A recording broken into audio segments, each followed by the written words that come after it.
right, good morning.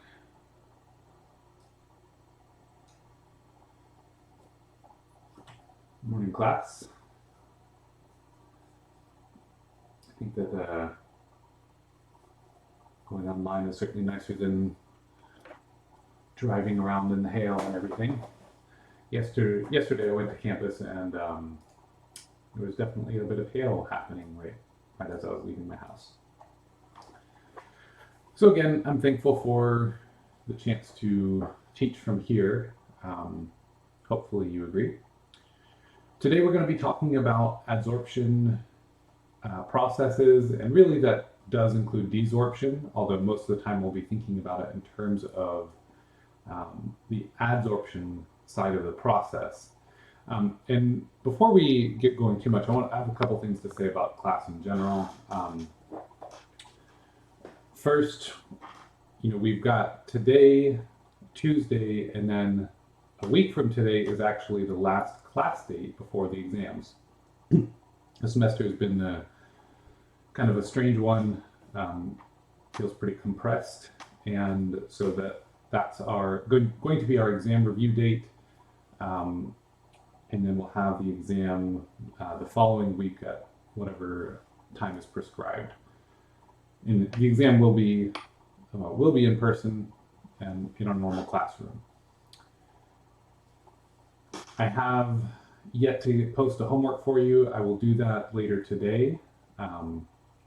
So that is in the plans.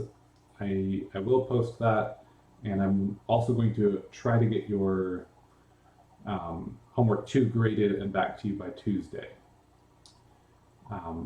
That way, Thursday next week you can turn in your final homework and have your feedback from homework 2, and basically have just about everything kind of settled, graded, or at least we've gone over it together. Okay, so with that, I think those were all the announcements, so we'll go ahead and get going. Okay, so adsorption. I mentioned it's both adsorption and desorption, and really what you can think of as kind of one of the best analogies would be Velcro. So if we have some sort of a molecule or maybe a small particle of some sort, and you have that molecule and it's floating around in either air or water or something, and then it sticks to a surface, that process there, even if it's not like a chemical process, there's some chemical forces at work, but it's not like a chemical bond here. That process is essentially what we call adsorption. So as different particles or different molecules stick to that surface, that would be we'd be filling the sites in some sense like Velcro, right? If you've ever used maybe Velcro for sandals or something, then you'll know that if you have like for Velcro in particular, you have some strands on one side and then some kind of curly mat on the other that acts as a site for those little loops. We usually have little hooks to connect and grab. And so you can think of it that way, because for Velcro, you can have the one side of it stick to the other, and that would be like the adsorbate, the thing that will stick onto something else, and the adsorbent. You could also take like a Velcro mitt of some sort and then stick a tennis ball or one of those little toy balls that you throw back and forth with the little catcher things. Just examples of adsorption on a very large scale analogy there. The thing about adsorption is it's not a permanent bond. Even if you have something that sticks very particularly, kind of like the Velcro example with the hooks, little hooks, and the fabric to catch the hooks, you can still pull it back apart. It's not a chemical bonding situation. And so really, adsorption is a case of phase interface. Let me say that better. it really occurs at the interface between two phases. So you can have air and water, and maybe the water surface acting as an adsorbent. Could be air solid or water solid. So usually we're dealing with is some sort of solid. So I don't think the air water one is a very good example, because neither air nor water really tends to act that way. And you could substitute liquid here. In our case, we are almost always going to be working with water solid, and in that case, it's going to be something inside the water adsorbing onto the solid, right? We have water floating around, and then our solids sticking onto the surface. So our molecules, or whatever our adsorbate is, the dissolved stuff, the stuff maybe we want to remove, is going to go and stick onto the surface of the solid. Okay, so with that in mind, that's going to be kind of describing most of what we look at today. Now, if we were doing an air pollution control class, then maybe we'd be talking about the air to solid interface, and then we'd look at, adsorbent materials for air purification, and a lot of the same types of things do apply. And in the air case, you can also have just simply gas molecules. So CO2, oxygen, nitrogen, whatever molecular gas, they will also undergo this process. And in a way, what we're looking at is simply the likelihood for something to stick or to interact kind of favorably with, to have some sort of attractive force between the particle and the surface that's sort of pulling them together.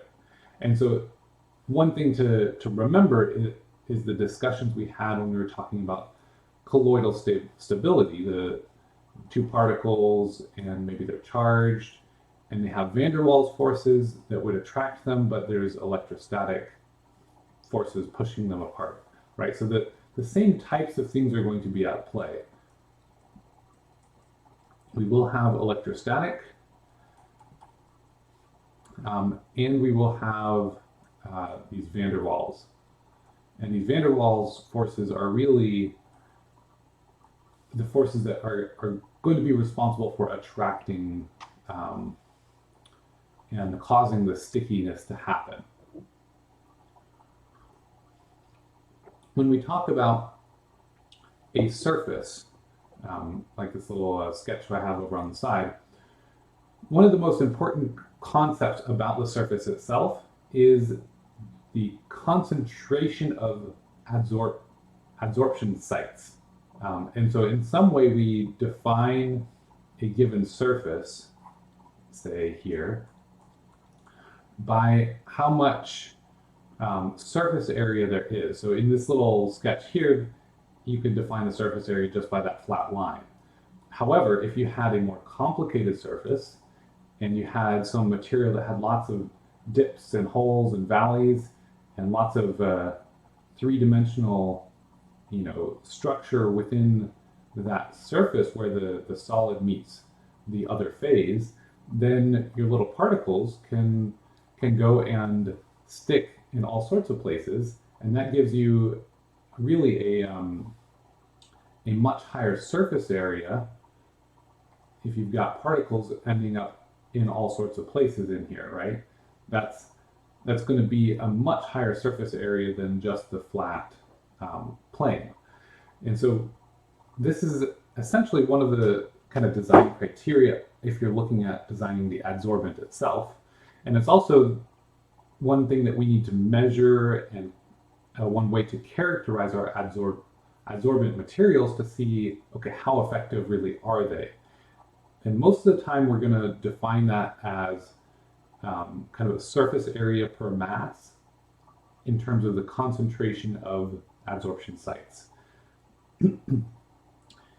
So when we think about it on kind of a molecular level, if we have some solid surface, usually it's going to be either the same surface throughout, or it's going to be kind of repeating patterns, maybe if you have some sort of a polymer or some kind of mineral structure, and you'll end up with kind of an ability to say, well, this type of molecule is going to adsorb, and it's going to adsorb on this type of a spot. And so until all of those spots are filled, then you can keep adsorbing more and more stuff.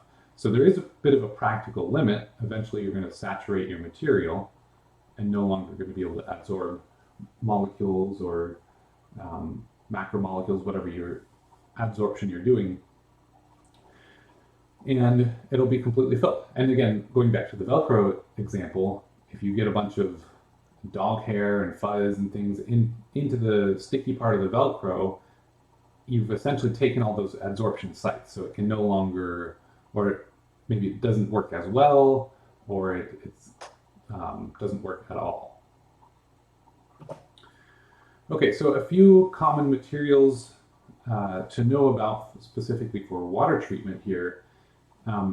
The first would be activated carbon, and I actually have some with me to show you. And activated carbon can be applied in either granular form or powdered form. Granular is most often used in some sort of cartridge or column-based application.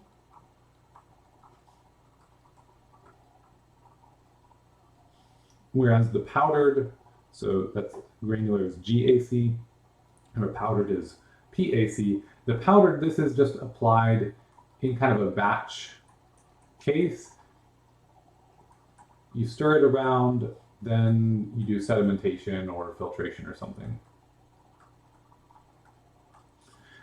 And that way you get it back out. And essentially the difference here, or the reason you might choose one or the other, it kind of depends. Maybe the powdered you might want to use if you only need it occasionally and you just dump a bag of powdered carbon into your swimming pool or into your body of water for some time during the treatment process, if you knew about a particular issue.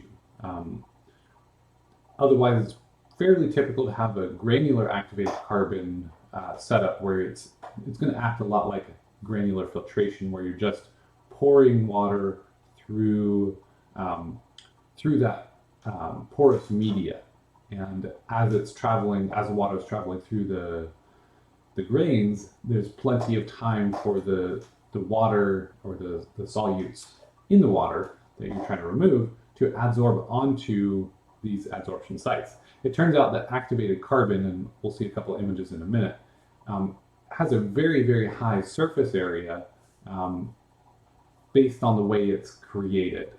And so it's really useful for adsorption of organic molecules because it's essentially carbon like graphite, or it's similar to graphite in the way it's structured, and graphite is pure carbon, right? So the idea here is you have a material that is almost all carbon, and that means it's got very little charge, and so it's very it interacts very favorably with things like things that are similar, right? Things that are not charged, organic molecules that are dissolved in the water, maybe like benzene, toluene, things like that. How's the stream going, by the way? Is this okay? Does it sound good and everything? You should at least say hi to me. Okay, I'm zooming in on the fish cam here for a moment for two reasons. First, if you take a look at these columns, let me adjust this a little bit. If you take a look at these columns here, those guys, and the fish is looking too, those actually have some granular activated carbon in them, and essentially what's happening is the water is pulling, so I have aeration, so bubbles are injected essentially here, and then the bubbles start floating through this little column, and it pulls water up and through the that little cartridge. Now that cartridge just has a little bit of activated carbon, and so that's what I'm going to show you next. We have, you can get this at pretty much any aquarium store, activated carbon stuff, and what it looks like. Put some in my hand here. You can kind of see. I'm going to move the camera a little bit. You can see that it's just sort of granular media stuff. And this is actually pretty much the same thing that you'll have in a Brita filter as well. Cool, thank you. Yeah, it's kind of funny. I feel like I get a little more creative at home because I have an aquarium here. I have two cameras, and I can just, I don't know, I can do a little bit more. So that would be the same type of carbon if you had a Brita filter or something, right? You pour your water through it, and at first you get all these little black specks coming out of it, but then once it's rinsed a little bit, essentially what you're doing is you're using granular activated carbon. It's the same type of thing if you have like a refrigerator that has the water dispenser, and then every 6 months or whatever it says, oh, you need to replace the filter. You could, but one thing you'll see as we learn about the adsorption is it's not necessarily true that it has been exhausted, and even if it is, well, it's not a guarantee that you had to have that in place to make your water safe, right? The water should have been safe anyway. So functionally, for refrigerator water, if you've got a good water source in the first place, probably doesn't matter too much to replace it. And even if you are interested, it's not an exact timer. We're going to see the next time breakthrough curves and things, how to understand when something will break through. We'd have to measure when it's coming out. And so whatever they give you for the refrigerator, they're just giving you some estimate. And if they can sell you more little filters, they'll make some more money. So they'll probably want a relatively conservative estimate in case you, which will optimize the cleanest water that is already clean, right? A similar process, now since I'm drinking my coffee here, is actually if you think about what's happening if you make coffee, you have hot water and you have this granular media that's got a lot of organics in it. So essentially what you're doing is desorption. So when you're making your coffee with like a drip coffee maker, like I did this morning, you're essentially making use of the same process, but desorbing things off of your materials.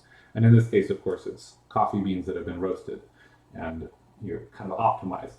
And the temperature there is important as well. And this is something that we can think of intuitively, where we're going to learn in a moment about how we measure adsorption and how we characterize it, how do we understand it mathematically. We use what are called isotherms. And the term isotherm is kind of referencing the fact that you need to keep everything the same, especially temperature, because these adsorption, desorption reactions are temperature dependent. And so then it makes a lot of sense that for coffee, you might be wanting to change the temperature so you get more or less desorption, right? So the high temperature allows more of the molecules and things that we actually want in our water to desorb and essentially contaminate our water with the flavors and the caffeine that we want. Okay, so the other types of commonly used materials would be metal oxides and then ion exchange resins. So the metal oxides, most often we're using amorphous solids of aluminum, like aluminum hydroxide, or so aluminum or iron. And a lot of times this does occur, or this is one of the things that occurs during coagulation dosing, right? A lot of times we'll use aluminum sulfate and we'll apply it, and we could also use like ferric sulfate or whatever the correct term for that is. And what we'll end up having are these aluminum or iron hydroxide solids that are kind of amorphous. They've got high surface area, and they tend to have pretty favorable interactions with charged compounds.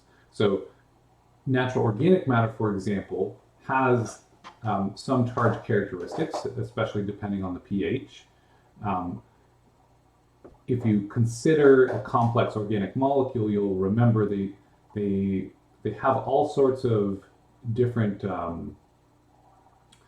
functional groups, right? We'll probably have some sort of like a carboxyl group and things like that. And depending on the pH, you might end up with positive or negative charges on these random functional groups. That's a lot different than the let's say benzene. So benzene would not have any charge, and so it would have much more hydrophobic interactions, whereas natural organic matter will have a fair amount of these functional groups that can end up giving it a net negative charge.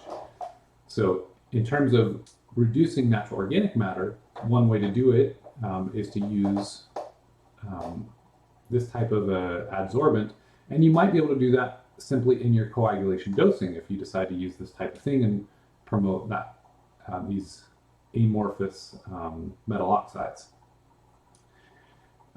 You can also remove some cationic or some ionic metals, so copper 2+, lead 2+. I think this is chromate, Cr042-, and this is probably arsenate. I'm actually not sure of the technical term, but this is arsenic, a form of arsenic here. And so if those are the things you're trying to remove, you've got them in water, then perhaps this coagulation or perhaps a setup with these materials, these minerals, in some sort of a granular combination can do that. I've seen, and I'll show you a picture of something in my lab that has what's called green sand plus. And this is a manganese coated sand.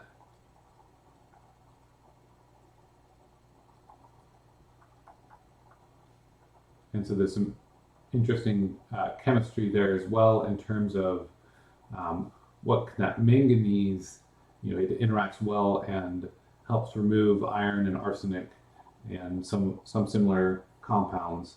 And that's just a coating on sand. That's a similar concept to this manganese, these aluminum oxides, and it can serve as an adsorbent. Of course, at some point you're going to fill up your adsorption sites, and then you have to consider what are you going to do about it, and how are you going to clean it so that you can reuse that material. And typically there are ways to do so. Okay, so then the ion exchange resins would be kind of the third category of adsorption type processes or materials. And that's this picture of beads here. This is just something I got from Wikipedia here.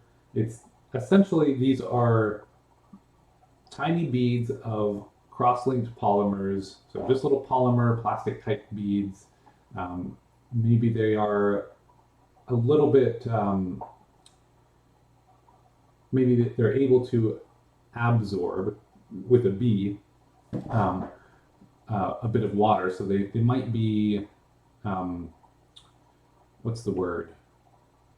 Kind of like hydrogels, where there's a word for it, but they can pull in some water. So I think some of them are that way. But at any rate, at minimum, they'll have surface charges on the surface of the beads that essentially can allow one of the, like, let's say a sodium or a chloride, one of their charged molecules that are charged ions at the surface here to exchange with an ion in solution. So what you'll have is that surface that has lots of maybe sodiums just hanging out, and then when a calcium comes by, it interacts and then it swaps places with two of these. So these are then rejected out into solution or desorbed, and the calcium takes its place. So that's ion exchange, and as you can see, that's definitely going to have a predetermined number of exchanges that can occur. So that would be an ion exchange resin, and sometimes you can also do this with clays, especially zeolites, which are aluminosilicate materials. So some form of aluminum, silicon, and oxygen.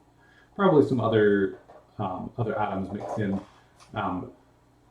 but they also can have that exchange property, but kind of in a more natural form, in a clay form. And you can also create, you can take these clays and then fire them, you basically take them through the,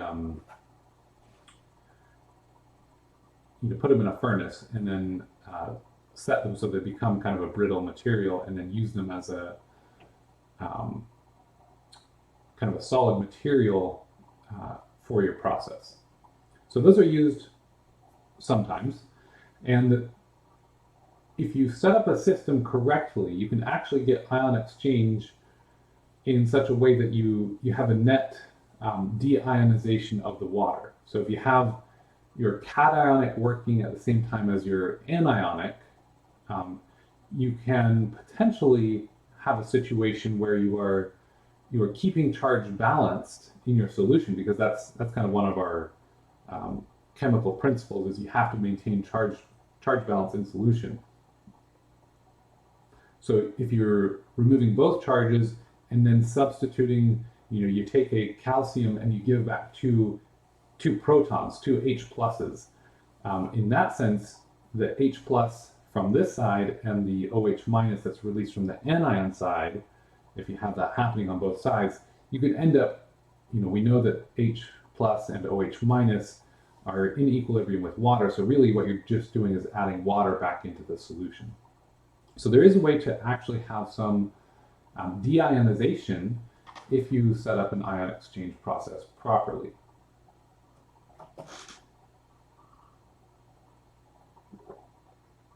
Okay, a few more definitions here.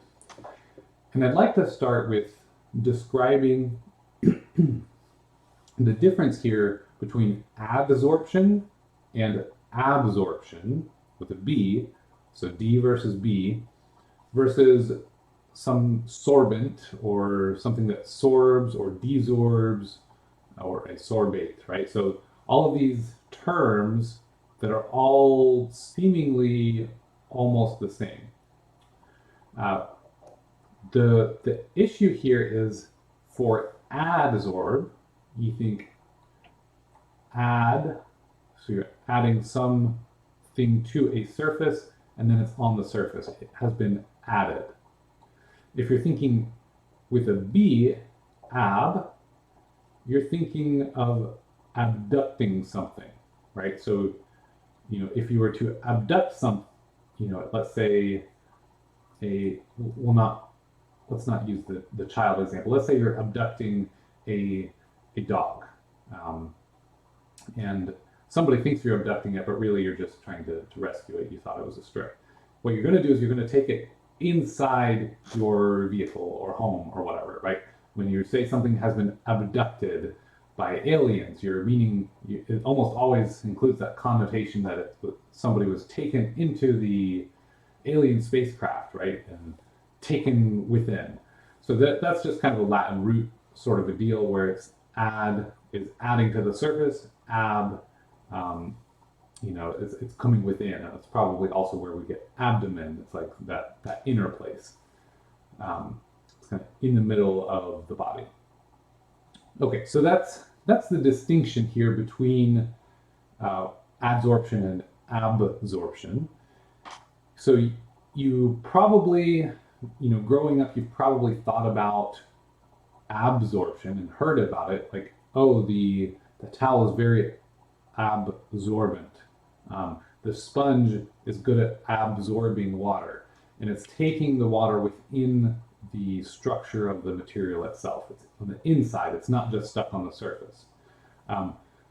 So in our water treatment processes, most of the time what we're talking about is the adsorption process, although occasionally in some systems, absorption can happen, and it's hard to tell the difference here. So most of the time what we're designing for is this adsorption phenomenon in terms of how we select this surface chemistry, how we measure the surface area, things like that. But sometimes it's not quite possible to discern the two mechanisms if both are happening. And so then that's when we might start using the terms to sorb. If maybe a third case here we have our particle or molecule, and it goes and it's like halfway, and we're just like, I don't know. So we're just going to say sorb. Simple solution. Very much a handy way to pretend that there's no problem here. So that's when we use sorb or desorb. I don't think we would say deadsorb or deabsorb. I think we would just normally always use desorb for basically everything. But sometimes these are a little bit interchangeable. There is an important distinction between ad and absorption. So for water treatment, it's almost always ad. So just wanted to clarify that and kind of talk about that a little bit. Now, in terms of when we do have the adsorption happening, we can consider two different types. One would be physical adsorption, and that would be really non-specific. That would be more like the generic van der Waals, or a generic,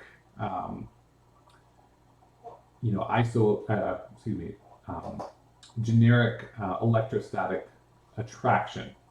Okay, so think something like electrostatic attraction. Something like hydrogen bonding would be another physical type. That would be van der Waals, where you would probably consider that kind of a non-specific type of interaction. Whereas a chemical adsorption or chemisorption is more specific, and you could think of this in some sense like the way a virus attaches to a cell in order to infect it. It's a very specific type of interaction. Maybe it starts with some electrostatic, but once it gets to that very close point, it's it's a bit stronger of an adsorption, and it's still not permanent. It's not chemically bonded, but the chemistry at the surface is more ideal to have it stick there. So I think a virus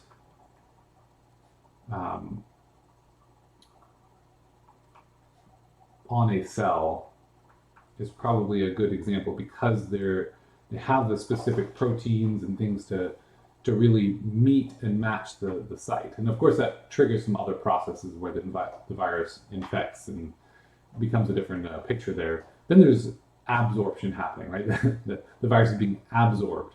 But the first interaction is that virus sticking onto the cell, and theoretically there's a very site-specific interaction happening there. Okay, so then in terms of quantifying what the adsorbent is and how effective it is, we want to know something about the adsorption density, or essentially the amount of material or contaminant adsorbed per amount of adsorbent. And so this definition, we often use two different terms, this Q or this symbol here, to really show that quantity of stuff adsorbed. So that would be like benzene, the quantity of benzene on your activated carbon per amount of activated carbon. And this is, it's common to use either one of these terms depending on whether you're defining on a term in terms of the mass of your adsorbent or the surface area of the adsorbent.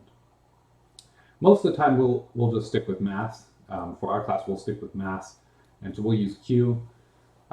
But essentially this specific surface area, if we know something about how much surface area there is per mass, that specific surface area, we can actually convert between the two with no problem. But we do need to know something about the material in that case. Okay, so this gives us a way to describe the mass balance generally for what's happening in a system if we have, let's say, a beaker of water. It's got some contamination in it, and then we add maybe we add some granular activated carbon. We'll use black for that. And so then, or some powdered activated carbon.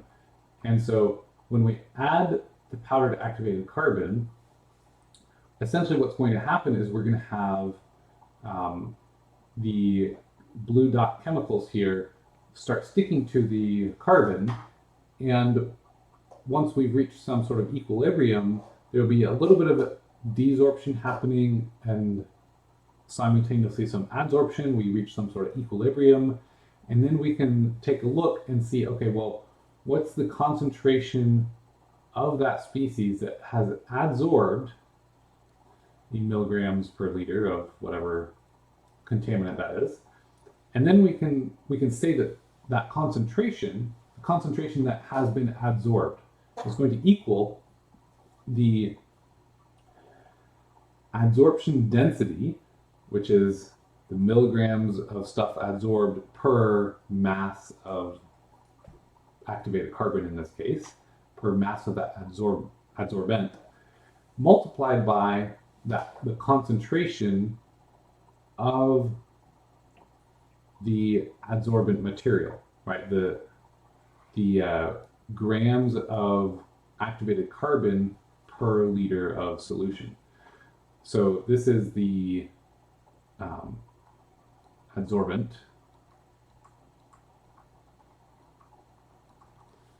and this guy, the Q, is again the solute divided by adsorbent. And so even just looking at it this way, we have an equation that says the amount of solute in this case is equal to the adsorbents will cancel here because they're multiplied, and the units essentially stay the same, right? This is just a very basic expression of mass.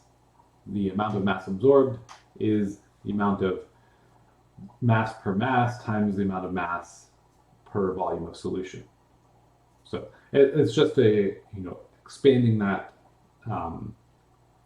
definition out so we can understand how Q fits into our equations here. Okay, so then that brings us to what we call an isotherm.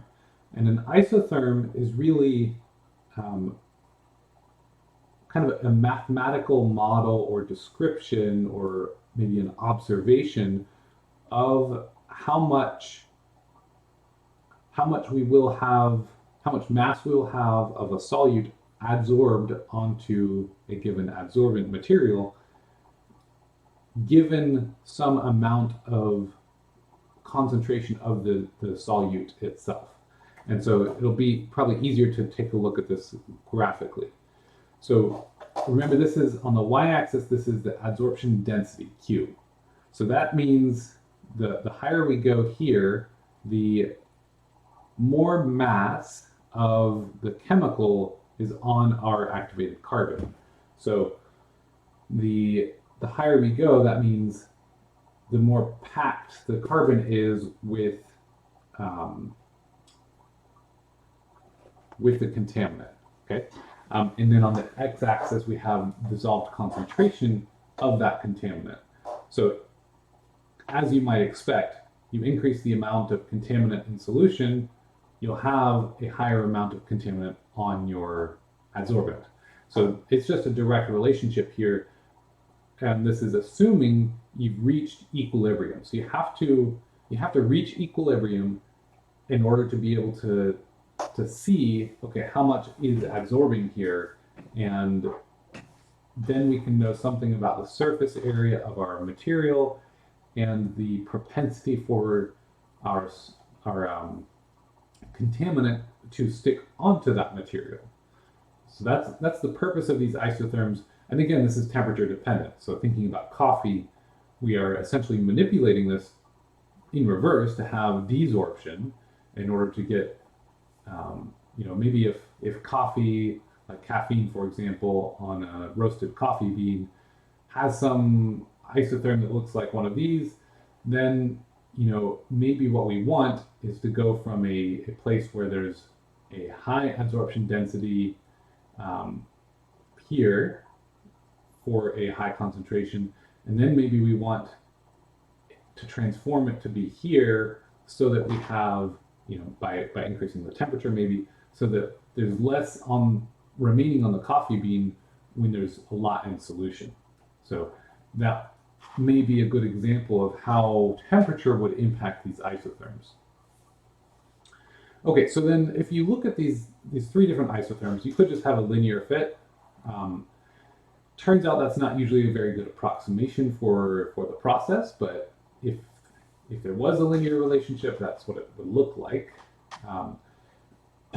Typically, we use either Langmuir or Freundlich isotherms. So these are two people who have studied and became famous for their work on isotherms and adsorption.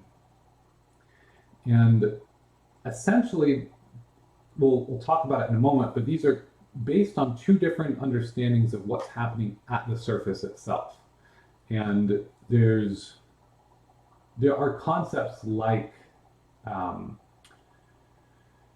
that come into play that are important, and I'm not sure we'll get there today, but one thing you can imagine is if you have a surface and adsorption happening and you get kind of a monolayer of adsorbed contaminants, one of the situations that might arise is then this layer of contaminants can act as an adsorbent or can serve as adsorbent sites themselves for another layer of particles.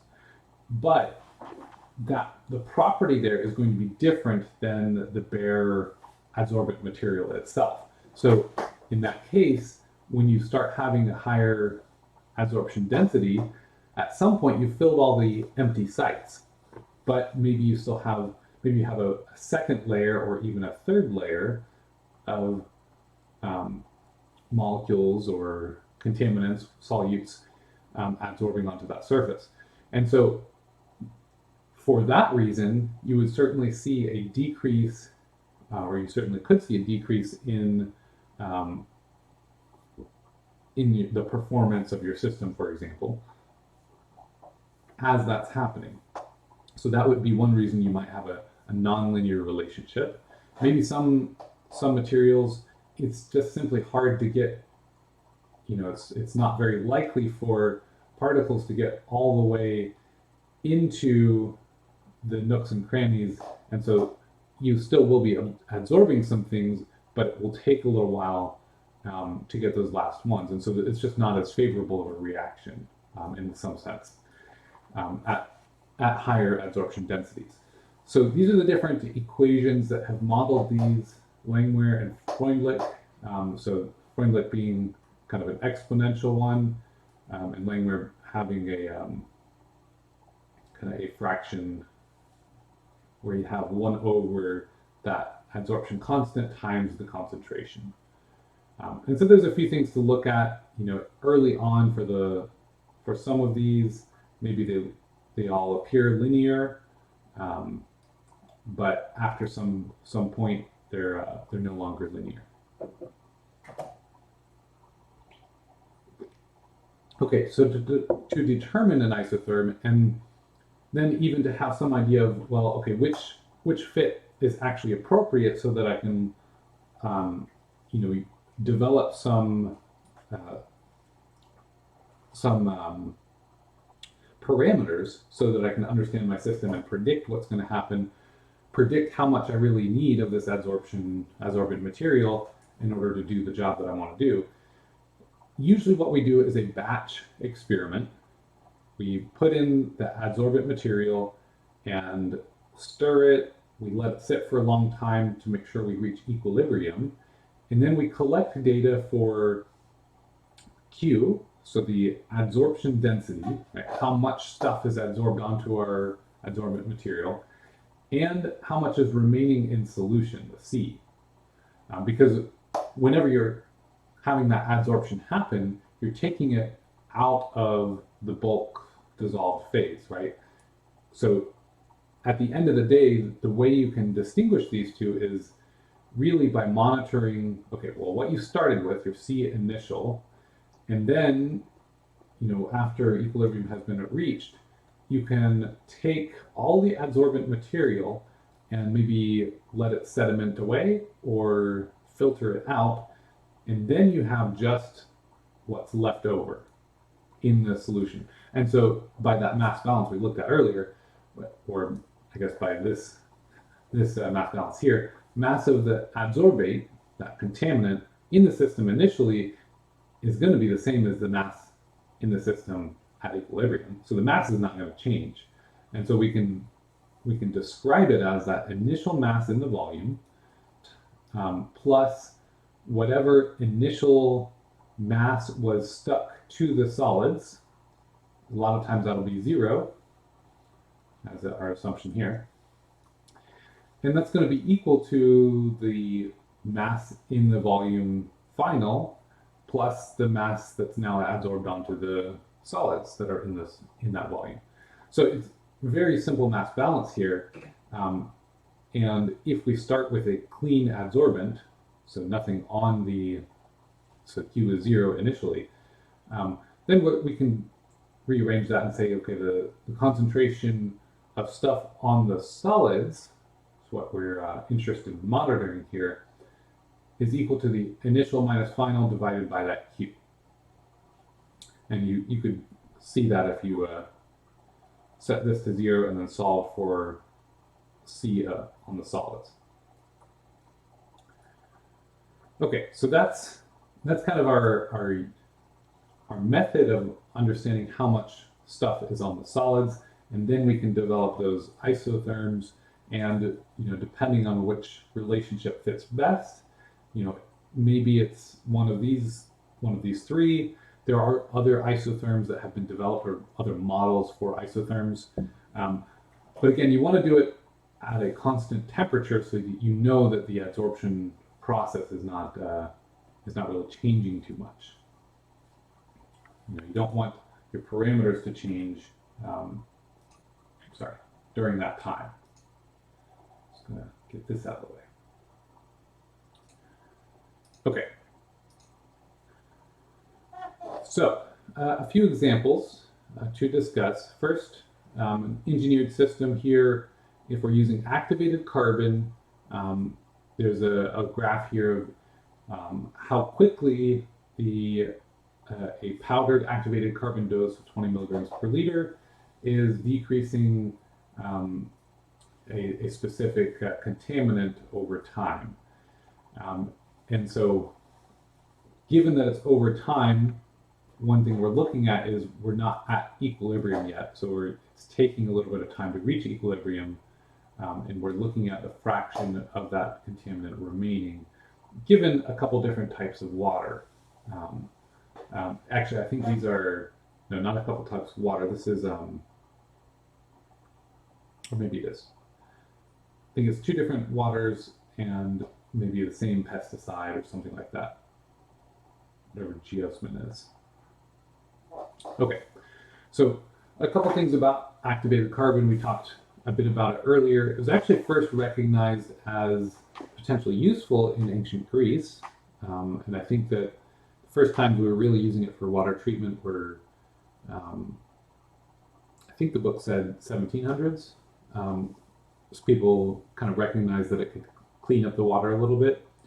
And the way we make activated carbon is to take essentially charcoal, and I think this is what the Greeks figured out, a way to create charcoal like this. Essentially, we're doing pyrolysis first. So we have charcoal, and we want to activate its pores and essentially create lots and lots of pores within the charcoal. And so to make the charcoal in the first place, we need pyrolysis. And pyrolysis is essentially burning a material without oxygen. So you take a furnace, and then you create an oxygen depleted condition inside the furnace, and then excuse me, and then you heat it. You heat it that amount, and then let it sit there for some time. And essentially, you're going to be chemically changing what's there, and any oxidizable stuff and oxygen groups are probably going to undergo oxidation reactions and volatilize. But then your residual carbon is going to stay as a, kind of like a graphitic structure, because the carbon itself is going to be stable under those conditions so long as there's no oxygen to essentially burn it.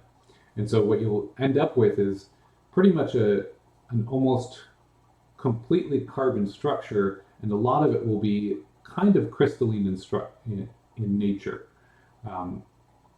So that's the first step. And then in the second step, you're going to take it, ramp it up even a bit hotter, and then add a gas that can do some oxidation. So that might just be water vapor or steam or carbon dioxide. So you don't want complete oxygen in here, because that's going to be, you'll just have the thing catch on fire, maybe explode or whatever. That's not what you're interested in. You want a mild oxidizer, so that essentially what happens is you had this carbon. You think of a charcoal briquette, just a little chunk of that carbon. Most of this is carbon. Some of it is really crystal-like in structure, but it doesn't have a whole lot of pores. And so then the second burn here is going to carve out essentially all the amorphous, non-crystalline stuff in here. So what you're left with is just the hard structure of kind of the crystallized carbon. And it turns out that this process almost always works really well to form very nice pores in the carbon. So you end up with very porous material. So this is a scanning electron microscope image here. And so, if each one of these little guys is 100 micrometers, then you can see these pores are on the scale of, maybe up to 100 micrometers in diameter. So really a highly porous material. And what's nice about that is it's a fairly cheap process. And if you need to restore your carbon, and so for reuse, And next time we'll talk a little bit about kind of more the applied side of adsorption, and we'll look at when to replace your carbon and that replenishing of the carbon. If you filled it with a whole bunch of organic contaminants, well, one thing you could do is just send it through this oxidizing process again, because the carbon itself should remain, and then this slightly oxidizing gas should burn everything else away again. So that might be a little bit expensive, but you can do it in large batches. It's a process that is you can make routine and you can scale it. So it's overall, on the bulk, activated carbon is pretty cheap and quite effective for specific tasks. Okay, another example would be removal of natural organic matter. We mentioned earlier that you can take that kind of a metal surface, the metal hydroxides, and have favorable interactions with natural organics. And so there's a couple ways you can consider this. And again, I'm reminding you here that colloidal characteristics, we talked a little bit about kind of like ion exchange. We talked about charge, like isoelectric points and zeta potential, charge transitions based on pH,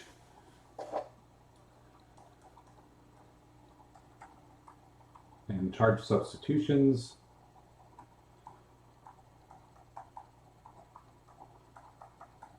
All of that kind of stuff.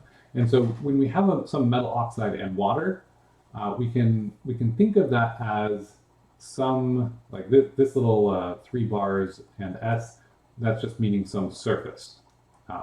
So some surface with an oxide and the surface, so just like that, essentially that metal oxide, amorphous metal oxide plus water, you can end up getting essentially your metal oxide, except you have now an OH group on the end of it, instead of just one metal O and then another metal, like that amorphous repetition there. So you can get this guy, and this guy can then go through some acid-base chemistry. So when you have that metal in water, that metal hydroxide in water, you can potentially have interactions with, let's say, a carboxyl group on some organic matter. So you have R, that's the rest of the molecule out here, and that carboxyl group on that. You can, if you add these two together, what you can end up with is a bonding where you've kicked off an OH, so a hydroxide, and now you have this not really chemically bonded, but it's kind of hydrogen bonding, acid-base type bonding here. So this is not a permanent bond in that sense, but you have essentially attached it to the surface. So you have that attraction and removal then of whatever organics this is. You can have the same type of thing happen when it's under basic conditions, where you end up kicking off a water molecule and a hydrogen, so H plus and H2O. If you had that protonated surface. So in either case, you can have removal to an extent, and some pH values are going to be more optimal than others. And so here's a figure from our book showing just that, looking at a percent of natural organic matter removed versus different pHs, and different amounts of alum added. So this is going to be forming aluminum hydroxides. And so the highest fractions for removal tended to be around pH 5.5 or so for the different dosing of alum. And we can see that you can get yeah, maybe 50% of the dissolved organics removed, or the natural organics removed, at pH 5.6, 5.7, with 100 milligrams per liter of alum. So not too bad there. You'll also notice that as the pH changes, and it's going to change, it's not just changing the metal surface, it's also going to change the chemistry, or the net chemistry, on those functional groups that we're interested in.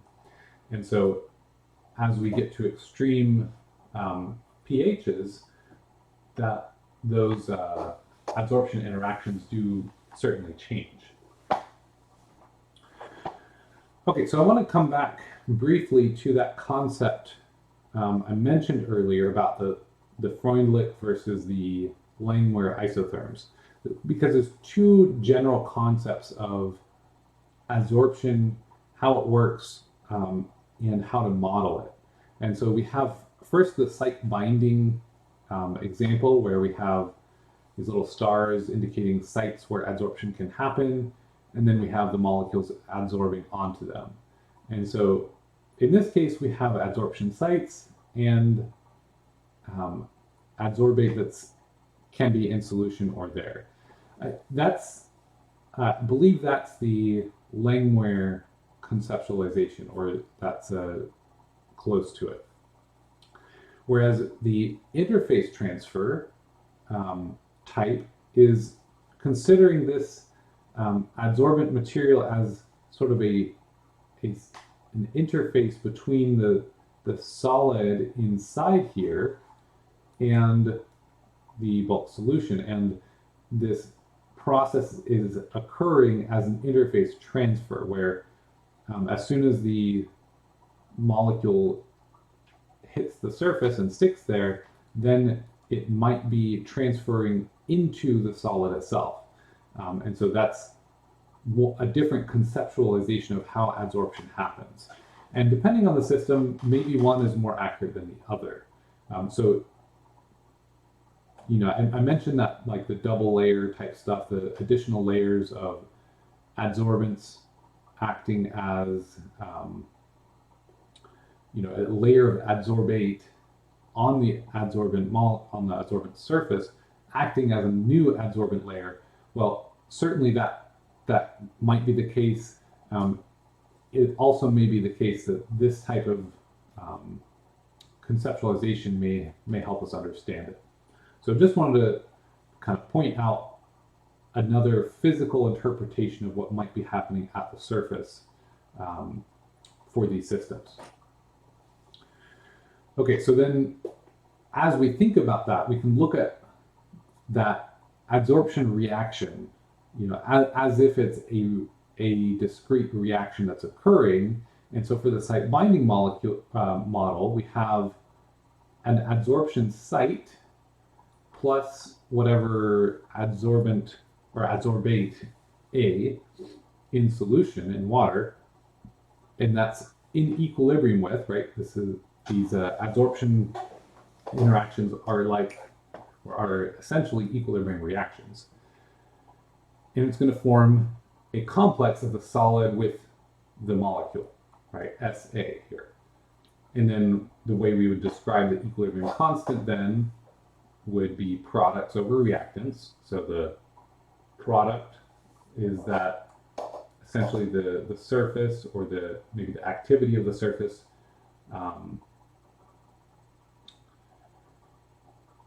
I guess this really what this is saying is the activity of SA, so the effective concentration, divided by that effective concentration of the surface times the effective concentration of A. So it's just saying activity. Whereas the phase transfer model is really looking at the system as an adsorption process between just that ratio of how much is in the aqueous phase versus how much is in the adsorbed phase. So we can see that then the equilibrium constants that we derive in these two different cases will certainly look different and will depend on to an extent, different parameters. Maybe you can model the same system with both and come up with parameterization for both, but then you would probably find one is less capable of predicting than the other.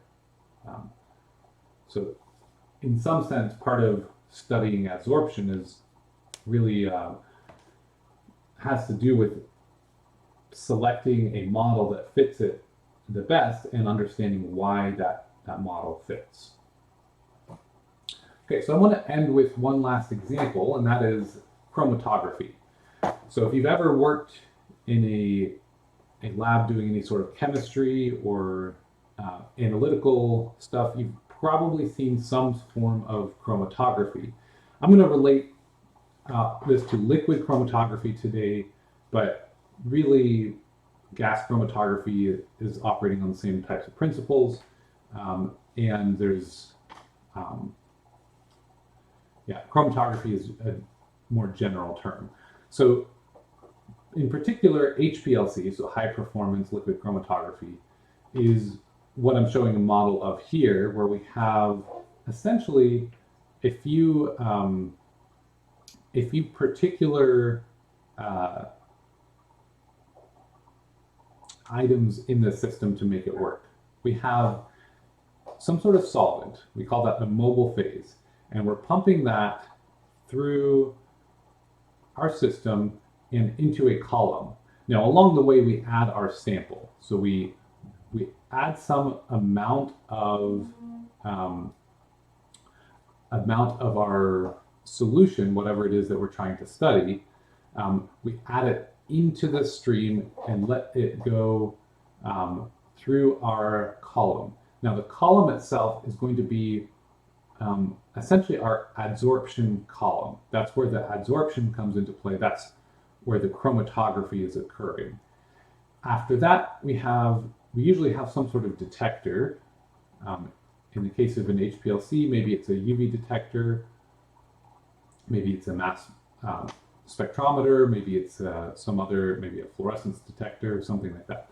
So usually we would add some sort of a detector at the end of the column, and then whatever comes out as a waste. Sometimes you'll have collection here as well if you're doing like a chemical separation to purify or to isolate some chemical that you made. Chromatography, in that sense, is very flexible and used for a lot of different things. So what I wanted to point out here is that this system is all about designing and controlling adsorption in a column. We're going to talk about column-based adsorption processes more next time as more be applied. But what you'll see if you ever look at one of these systems is that you have to keep your column at a constant temperature. So usually an HPLC instrument will have a little panel. You can control the heat or just keep it kind of insulated so that you're not having, you're not changing what's happening in the analytical part. And what's going to happen as water is pressurized and your sample in whatever solvents, usually water plus like methanol or something like that. What's going to happen here is you're going to have this packed bed of all these tiny particles, and essentially this bed of these tiny beads, it's going to make a huge pore volume and a lot of area for your solute to go through, and essentially it's going to travel,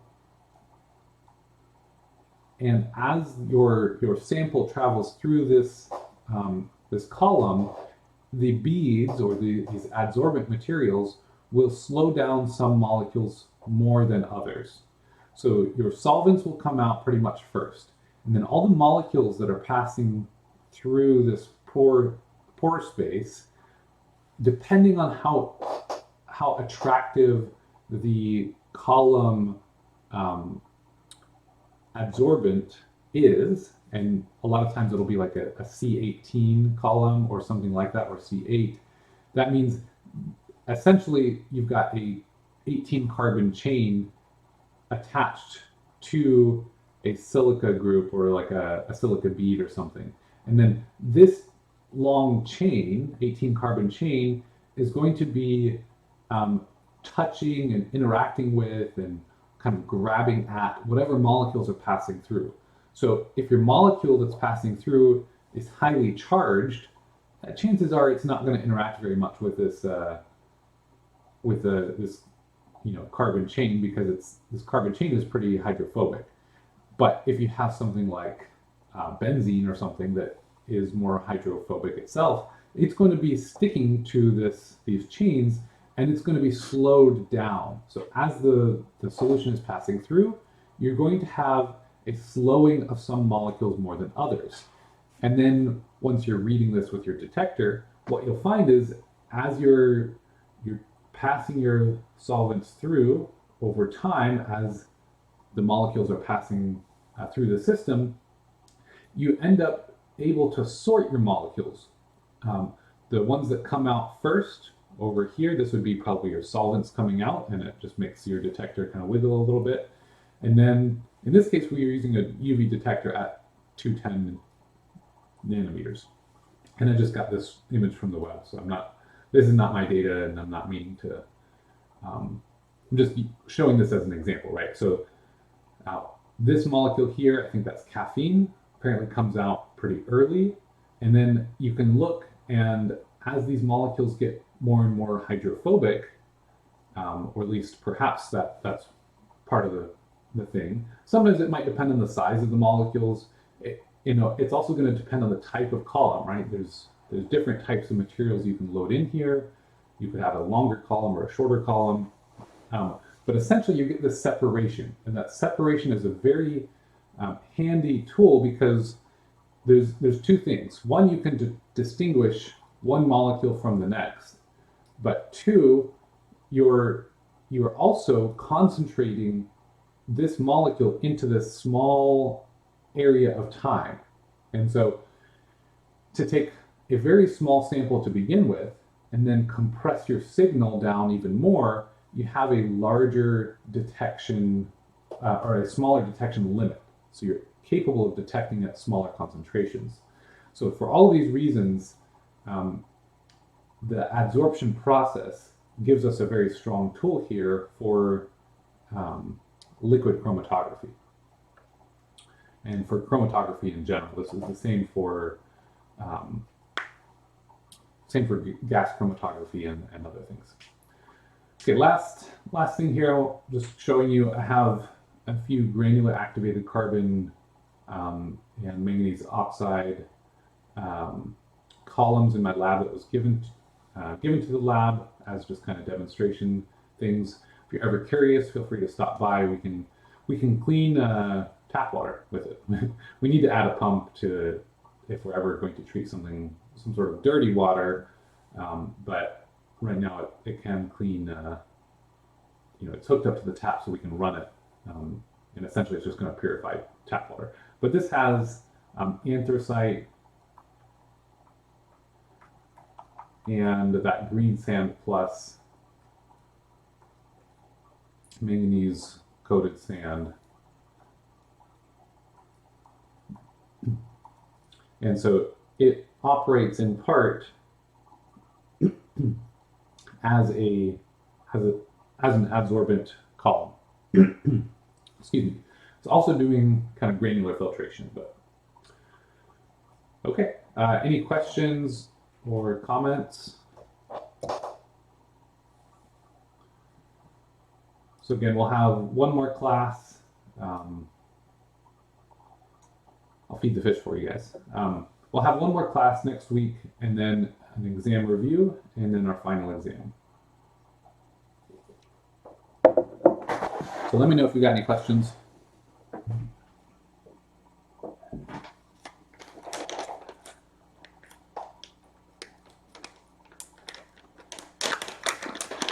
And if not, feel free to go. And I will see you guys. See you guys on Tuesday.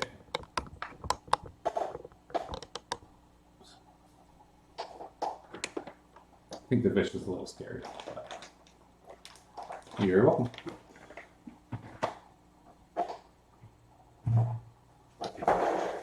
Yeah, I think the fish might be a little freaked out because I've been messing with him a bit.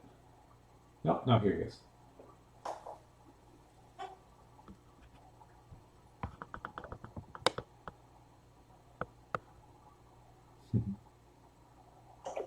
There you go. Okay.